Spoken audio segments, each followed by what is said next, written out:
In this video series, we'll tackle 10 challenging PMP exam questions designed to sharpen your skills and deepen your understanding of project management principles.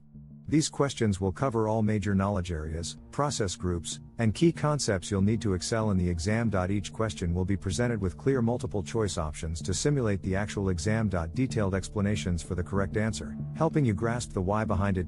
Whether you're refining your knowledge or testing your readiness, these lessons will give you the confidence to approach the PMP exam with clarity and precision. Let's dive in and take one step closer to becoming a certified project management professional. 1.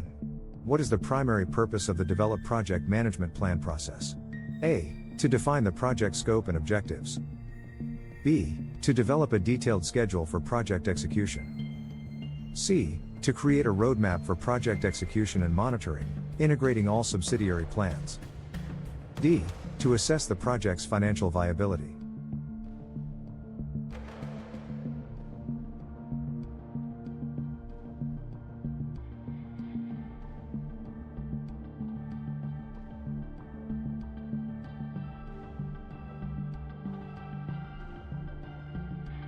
Answer: C. To create a roadmap for project execution and monitoring, integrating all subsidiary plans.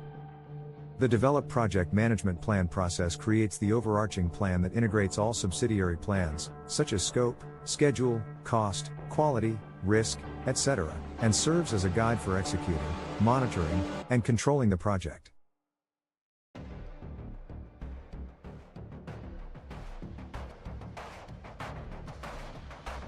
2. Which of the following is an output of the plan risk responses process? A. Risk register updates. B. Risk management plan. C. Risk response strategies. D. Risk identification plan.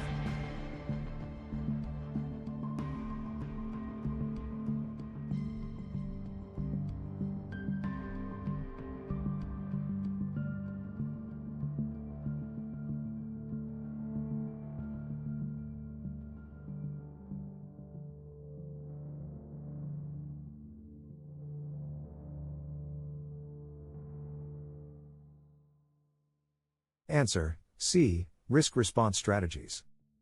The plan risk responses process results in developing risk response strategies. These strategies define how to avoid, mitigate, or exploit risks and ensure that the project objectives are met while managing threats and opportunities.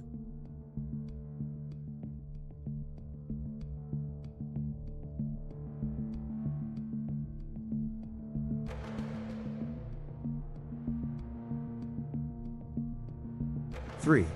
You are managing a project where the scope, cost, and schedule are fixed. Which of the following is most likely to lead to a change request? A. A change in project objectives. B. A small modification to the project scope that does not impact the budget. C. A delay in schedule due to resource unavailability. D. A new stakeholder request that does not impact project deliverables.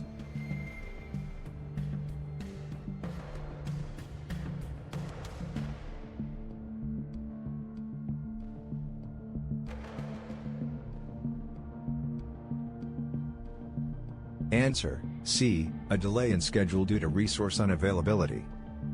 Delays that affect the schedule typically require a change request to reassess the timeline or allocate additional resources, as this impacts the project's performance and its ability to meet deadlines.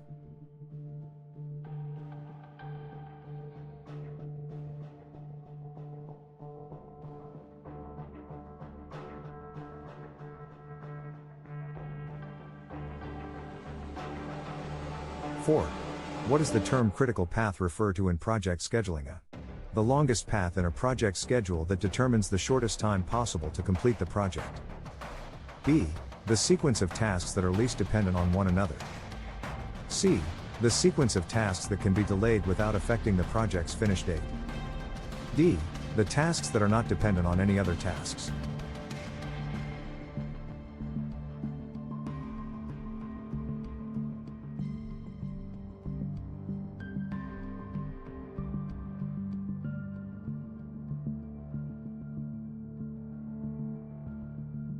Answer: A. The longest path in a project schedule that determines the shortest time possible to complete the project. The critical path is the longest sequence of dependent activities that determines the earliest possible completion date of the project. Any delay in the critical path tasks will directly delay the project.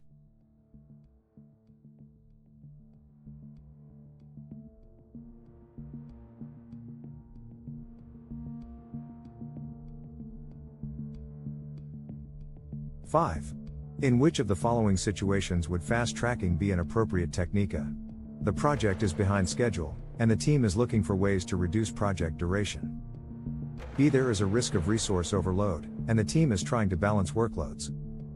C. The project team is working on tasks with similar risk profiles. D. The client requests an extension of the project deadline.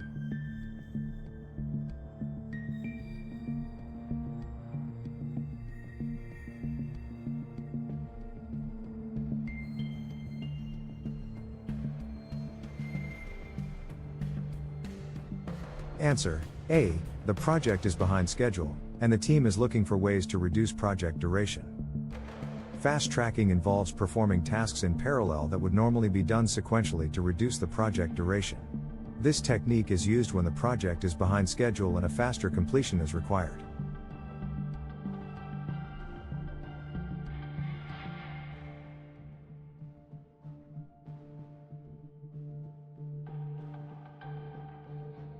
Six.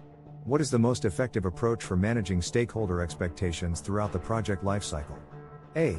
Regularly providing stakeholders with detailed technical reports. B. Communicating project progress, challenges, and changes early and regularly. C. Limiting stakeholder involvement to the project initiation phase. D. Minimizing communication to avoid overwhelming stakeholders.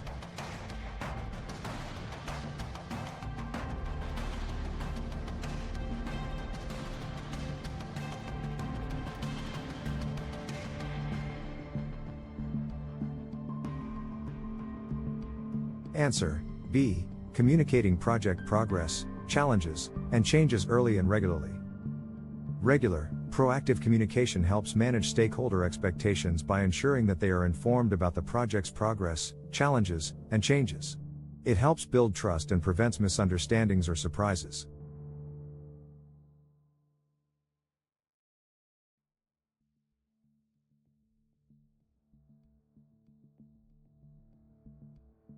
Seven. What should be included in the project closure phase? A. An analysis of the critical path and changes to the schedule. B. A review of lessons learned, and formal acceptance of the project deliverables. C. A schedule update reflecting final completion dates. D. A reassessment of resource allocation and cost performance.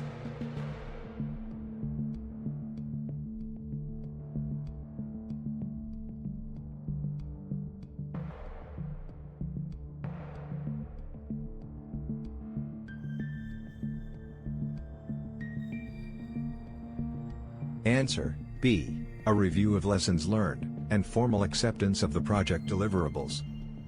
The project closure phase includes finalizing all project activities, obtaining formal acceptance from stakeholders, reviewing lessons learned for future projects, and ensuring that all deliverables are met and documented.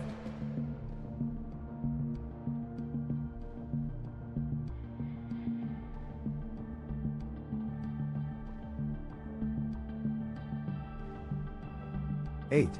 During project execution, you receive multiple requests for changes from different stakeholders. What should you do first? A. Implement the changes to avoid delays. B. Discuss the changes with the project sponsor before making any decisions. C. Evaluate the impact of each change and update the project management plan if necessary. D. Reject the changes to maintain the original project plan.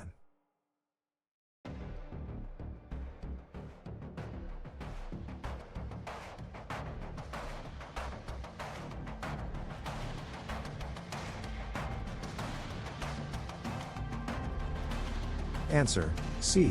Evaluate the impact of each change and update the project management plan if necessary.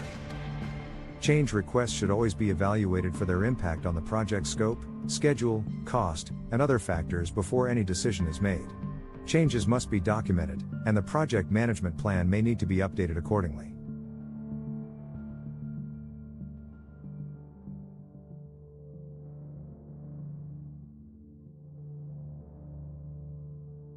9.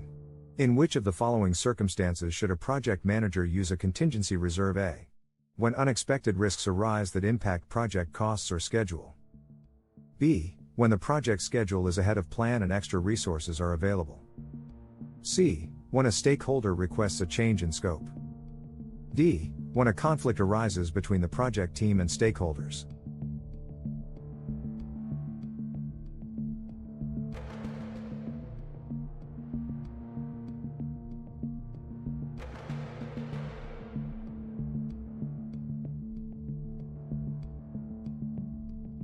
Answer: A. When unexpected risks arise that impact project costs or schedule.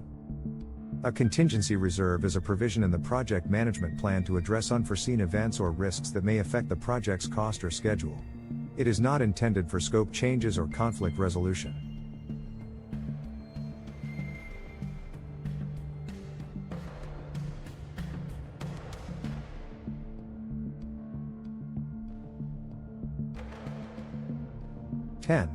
In the context of project procurement management, what is the purpose of a procurement statement of work, SOW? A. To outline the procedures for making payments to vendors. B. To describe the project deliverables and the work required from the vendor. C. To evaluate vendor performance during the project. D. To define the scope of the project in detail.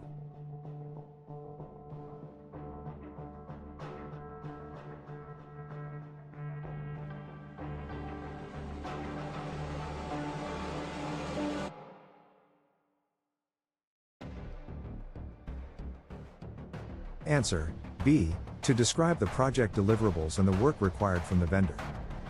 The procurement SOW defines the deliverables, the work to be performed, and other specific requirements necessary for vendor selection and contract execution. It is a key document in procurement management.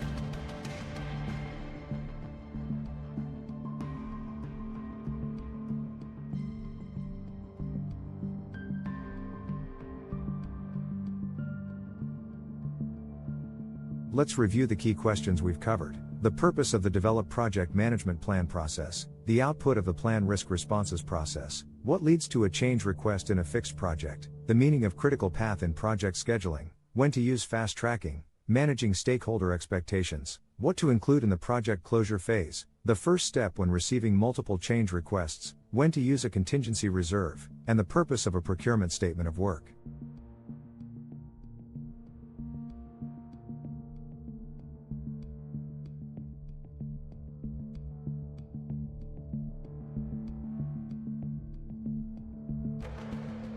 Thank you very much for joining us in this session.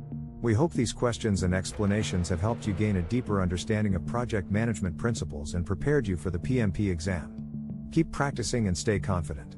Good luck.